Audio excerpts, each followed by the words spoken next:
Dunyoning o'nlab davlatlarida madrasalar qurdirib, ilm tarqatgan Abdurahmon ibn Muborak bir kuni yo'lda bir bolaga ko'zi tushdi.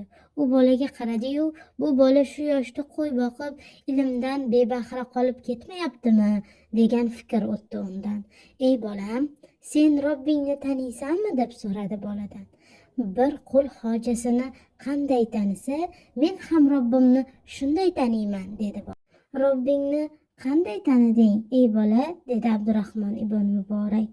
Shu qo'ylarimdan, osmondan, yerdan tanidim Robbimni, dedi bola.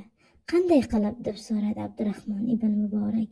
Butun osmon, yer yuzasi, hayvonlar, nabotat va tabiat, bularni hammasini izga soladigan, har bir jonzotga nasiba beradigan Alloh borligini bildim, dedi.